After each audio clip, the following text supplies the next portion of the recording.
Board में लाजमी फर्ज नमाजों की तरह, बोर्ड में फर्ज नमाजों की तरह क्या होगी बेटा, आएगी। सीखें, आपके काम आएगी और बोर्ड में भी उसने आना ही आना है। कुछ चीज़ ऐसी होती है बोर्ड में जो लाजमन आती है। इधर ध्यान दें, बिना कटे इधर देखो। फर्ज कर लें मेरा बच्चा, एक बॉडी है हमारे पास जिसकी मास है m।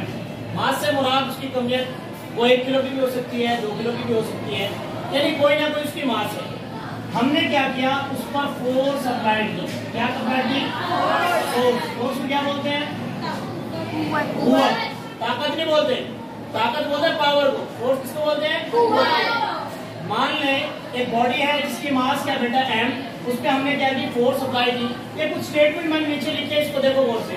मैंने लिखा है consider a body of mass m। फर्ज कर ले एक बॉडी हमारे पास है जिसकी मास क्या बेटा m है, इज प्लेस्ड, और उसको रखा गया on the horizontal surface initially and rest. यहां तक इस बात को समझो बेटा। वो कहते हैं फर्ज कर ले एक ऑब्जेक्ट है जिसकी मास क्या बेटा हमारे पास m है, और वो जो इनिशियली है, इब्तदाई हालत में क्या है मेरा बच्चा, वो उसकी वेलोसिटी क्या है, 0। इब्तदाई हालत में उसकी वेलोसिटी क्या है, 0। फिर मैंने लिखा when a net force F is applied. जब हम उस पे फोर्स लगाएंगे, कुव्वत लगाएंगे, तो आप देखेंगे ये ऑब्जेक्ट फोर्स की डायरेक्शन में ही क्या तय करेगा, फासला तय करेगा। क्या तय करेगा बेटा? फासला तय करेगा। मिसाल के तौर पे यहाँ से ये कहाँ चला जाएगा, यहाँ, और इसकी इनिशियल वेलोसिटी किस में चेंज हो जाएगी, फाइनल में। अब इसकी फाइनल वेलोसिटी क्या है हमें नहीं पता, यानी इसकी कोई ना कोई फाइनल वेलोसिटी है, लेकिन उसकी वैल्यू हमें नहीं पता। तो मेरा बच्चा हम क्या करेंगे, उसको v का नाम दे देंगे। इसका नाम दे देंगे।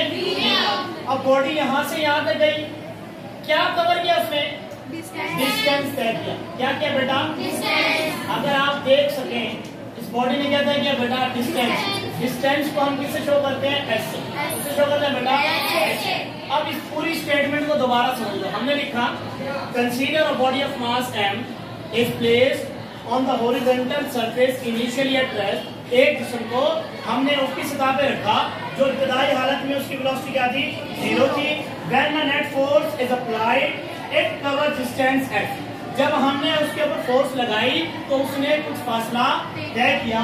फिर हमने लिखा मेरा बच्चा then it's final velocity become, इस तरह उसकी इनिशियल वेलोसिटी किसमें चेंज हो गई, फाइनल में, और जो उसकी फाइनल वेलोसिटी थी उसको हमने किसका नाम दे दिया, v का नाम दे दिया। According to definition of work done, जब हम किसी ऑब्जेक्ट पे फोर्स लगाते हैं और वो कुछ डिस्टेंस तय करे उस फोर्स की डायरेक्शन में, तो हम कहेंगे इस बॉडी के अंदर क्या हुआ है, काम। क्या हुआ बेटा, काम।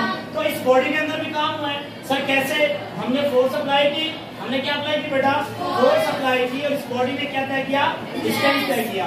आगे मैंने लिखा the work done of a body is, work done of a body is F dot S। इसको मैं बोलता हूँ बेटा इक्वेशन नंबर 1। यहाँ तक कोई दिक्कत किसी को? अब हमने क्या करना है, मिसाल के तौर पे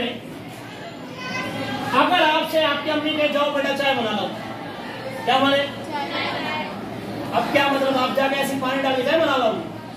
सर चाय बनाने के लिए जो जो चीजें चाय में इस्तेमाल होती है वो हमारे पास होनी चाहिए। सर कौन कौन चीजें चाहिए, दूध चाहिए, पानी चाहिए, चीनी चाहिए, पत्ती चाहिए, पतीली चाहिए, गैस को होना भी जरूरी है। ये तमाम चीजें होंगी, प्लस वो मुझे बनानी भी आनी चाहिए। अगर ये सारी चीजें हैं और लड़की नेहा जैसी है, उसको पकानी नहीं आती चाहे, फिर वो कैसे पकाएगी, वो नहीं पका सकती। अब हमसे सवाल ये किया जाएगा, हम कह रहे हैं कि इस बॉडी के अंदर काम हुआ, इस बॉडी के अंदर क्या हुआ, काम हुआ।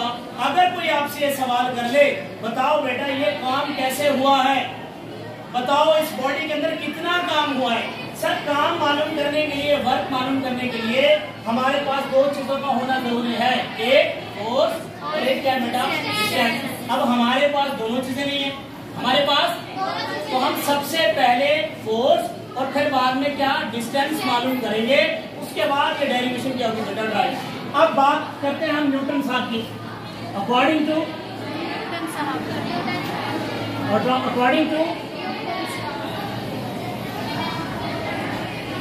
Newton's second law of motion,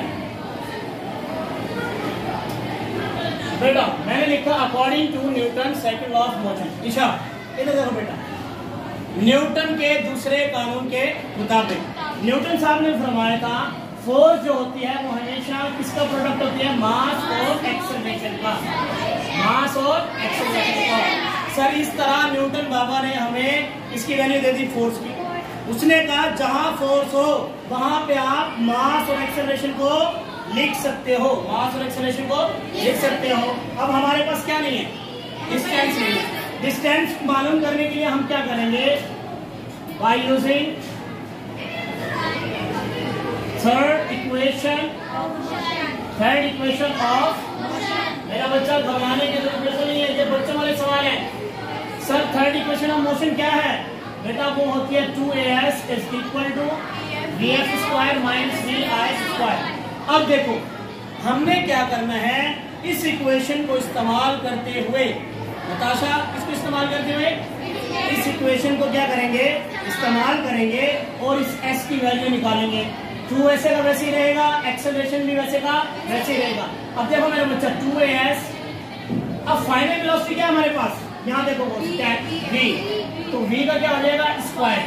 initial velocity क्या बेटा, 0 लिखने की जरूरत नहीं है। अब मैथ्स का एक रूल है, जो चीज हमें फाइंड करनी होती है किनका, क्या करना होता है, उसको सेपरेट करना होता है, अकेला करना होता है। हमें ये s मालूम करना है, ये 2 और a यहाँ पर मल्टीप्लाई, वहां जाकर क्या हो जाएंगे डिवाइड। इस तरह मेरा बच्चा हमारे पास किसकी वैल्यू आ जाएगी, s की वैल्यू। देखिए मेरा बच्चा f की वैल्यू किससे निकाल ली हमने, Newton second law of motion. s की वैल्यू किससे निकाल ली, थर्ड इक्वेशन ऑफ मोशन। अब हमने वर्क डन मालूम करना है। सिंपली आपने काम क्या करना है, f की जगह पे f की वैल्यू, s की जगह पे s की वैल्यू पुट कर देंगे। तो आप यहाँ लिखेंगे, आप यहाँ क्या लिखेंगे मेरा बच्चा, putting the value of f and s in equation 1। Sir equation 1 क्या है, इधर देखें क्या है इक्वेशन नंबर 1, इधर देखो मेरा बच्चा w is equal to f dot s। अब हमने कुछ नहीं करना, f की जगह मैं क्या लिखूंगा, क्या लिखूंगा हमारा बेटे, क्या लिखूंगा, और s की जगह पे क्या लिखूंगा मेरा बच्चा, v स्क्वायर ओवर 2a। अब इसको सिंप्लीफाई करना, देखो a से क्या हो गया, कैंसिल हो गया, m multiply by v square क्या हो गया, mv स्क्वायर ओवर 2। अब मुझे एक बात बताओ, हमने एनर्जी की डेफिनेशन पढ़ी थी, एनर्जी की डेफिनेशन क्या होती है, एनर्जी क्या होती है बेटा, the ability to do some work is called energy. काम करने की सलाहियत, काम करने की क्या कहलाती है, एनर्जी।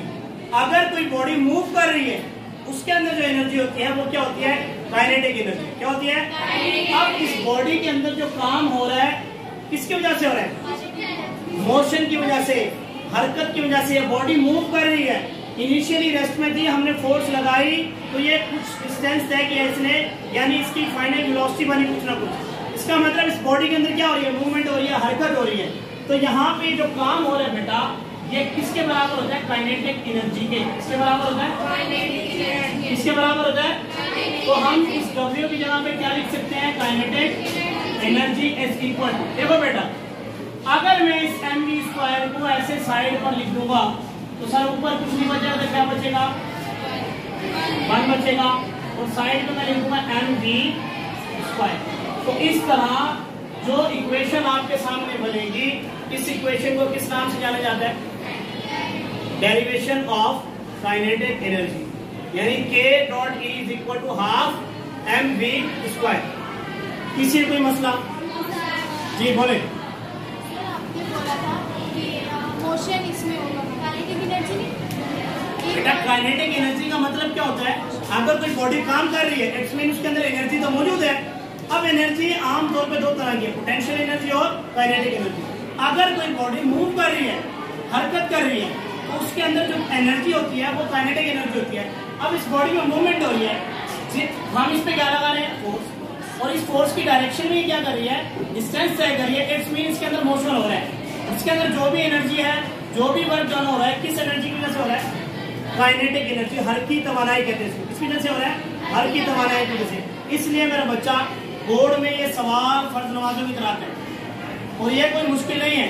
आपने सिंपली क्या करना है, बार बार फिर मैं आपको रिपीट कर रहा हूँ, फर्ज करना एक बॉडी रेस्ट की हालत में है, हमने उस पर फोर्स लगाई और उसने कुछ डिस्टेंस तय किया और उसकी इनिशियल वेलोसिटी किसमें चेंज हो गई, फाइनल वेलोसिटी में। इट्स मीन उसके अंदर क्या हुआ, काम। अब कोई पूछे कितना काम हुआ, सर काम मालूम करने के लिए दो चीजों का होना जरूरी है, इसलिए मुझे एफ भी चाहिए और एस भी। एफ मैंने Newton second law of motion के फार्मूले से ले लिया और एस की वैल्यू मैंने कहां से ले ली बेटा, किससे ले ली भाई, थर्ड इक्वेशन ऑफ मोशन से। आपने एफ की वैल्यू और एस की वैल्यू इस इक्वेशन नंबर 1 में क्या कर देनी है, पुट कर देनी है और आपके पास ये डेरिवेशन आ जाएगी। समझ आ गई सबको? Okay, thank you so much.